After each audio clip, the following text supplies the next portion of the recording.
Kings Go Forth is a 1958 black and white World War II film starring Frank Sinatra, Tony Curtis, and Natalie Wood.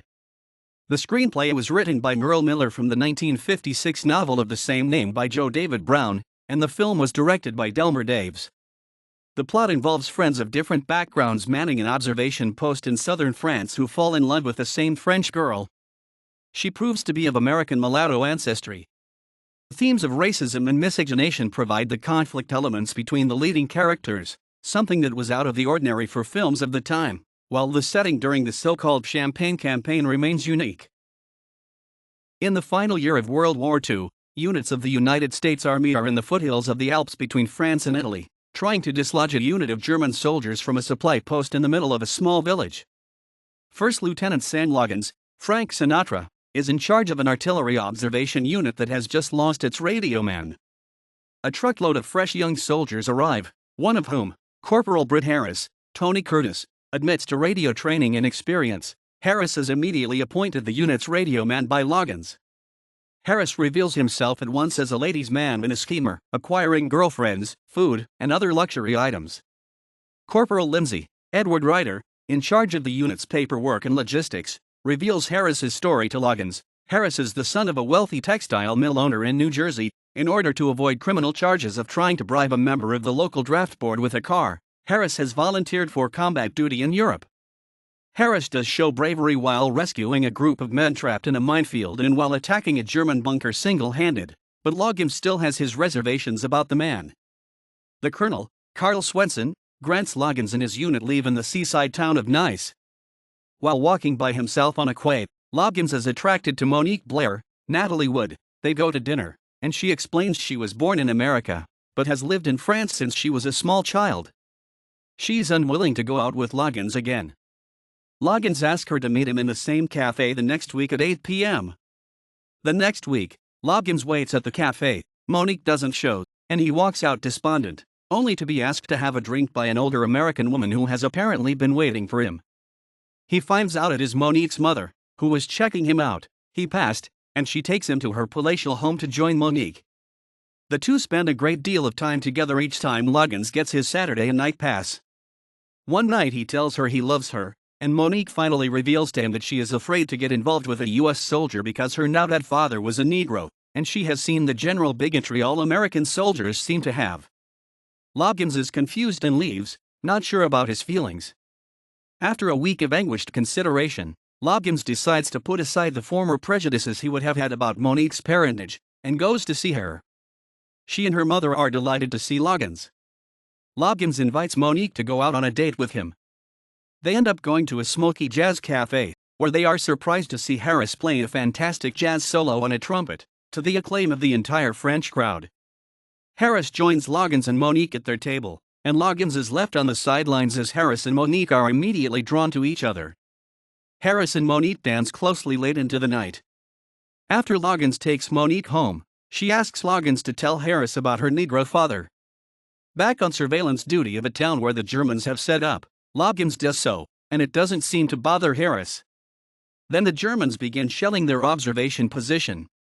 After 3 days of shelling, Loggins suggests to Harris that they should infiltrate the village on a covert mission to observe from a church tower in the middle of town. Loggins goes in to see the colonel, who says he'll pass the idea on up to headquarters. The next weekend, Loggins and Harris return to Nice to visit Monique. Once again, Loggins is forced to the sidelines as the handsome and smooth-talking Harris takes over. Loggins returns to his hotel room alone. Harris and Monique stay out most of the night. When Harris returns to the hotel, he tells Loggins he's asked Monique to marry him, and she has said yes. Loggins is shattered, but he puts on a brave face. He tells Harris about the paperwork he will need to fill out to get the Army's permission to marry. When they return to their unit, Harris immediately asks for the marriage permission form. 2 months pass, and Harris still hasn't received an answer from the Army on his request to marry. On his way to report to the colonel, while talking to Corporal Lindsay, Loggins finds out that Harris had indeed picked up the completed paperwork 3 weeks earlier. In fact, Harris had told the corporal that the whole thing was a gag. Loggins is furious when he hears this. Thereafter, the colonel tells Loggins that headquarters has approved the covert operation of Loggins with Harris as his radio man, Loggins asks for a few hours' leave for both of them to take care of some important personal matters in Nice, to which the Colonel agrees. Loggins and Harris go to the Blair mansion, and Loggins forces Harris to admit to Monique that Harris is not going to marry her. Monique runs away in tears. Harris tries to explain himself to Loggins. It was a kick, and Loggins punches him out. Loggins then goes out to find Monique. It turns out she had tried to drown herself, but a fisherman fished her out of the water while she was still alive. Loggins tries to talk to her, but she doesn't want to talk to him. Back at the U.S. Army base, Loggins and Harris prepare for their mission. Soon after leaving, Loggins tells Harris he is going to kill him. Harris responds that reaction works both ways. They eye each other suspiciously and cautiously. However, Loggins clarifies that Harris won't get it in the back. On the mission, they encounter and kill a German soldier together. The duo establishes themselves at 2 a.m. in the church tower, calls in, and reports their observations, especially that a hidden section of the village contains an enormous German artillery/ammo dump. Loggins sends an order back to the base to begin a bombardment at 4 a.m. that will certainly destroy most of the village. They leave the tower, and are soon discovered by a German patrol. Harris is shot by the Germans and dies after Loggins drags him out of the line of fire, but Loggins is pinned down. The German officers, panicking at the thought of American soldiers in the village, order an immediate evacuation. Hearing this, Loggins grabs the radio and tells the U.S. artillery to begin firing right now. Shells fall on the village and the ammo dump, and everything blows up. The movie ends with Loggins relating how he was found under the rubble still alive by U.S. troops, and brought to a hospital, where his right arm was amputated. He had gotten 2 letters from Monique. In one of them she says that she has learned that Harris was killed. She also tells Loggins that her mother has died. When Loggins is finally released from the hospital after many months, he decides to go to Nice to visit Monique one last time before returning to the States. He finds that she is now heading up a school for war orphans. She invites Loggins to come into one of the classrooms. As a tribute to Loggins and all the American soldiers who fought to free France, the children sing a song of appreciation. During the singing, Monique and Loggins look earnestly at each other. Will their romance bloom once again? Frank Sinatra as First Lieutenant Sam Loggins. Tony Curtis as Sergeant Britt Harris. Natalie Wood as Monique Blair.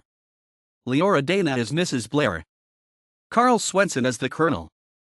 Anne Cody as Madame Brioun. Eddie Ryder as Corporal Lindsay, as Edward Ryder.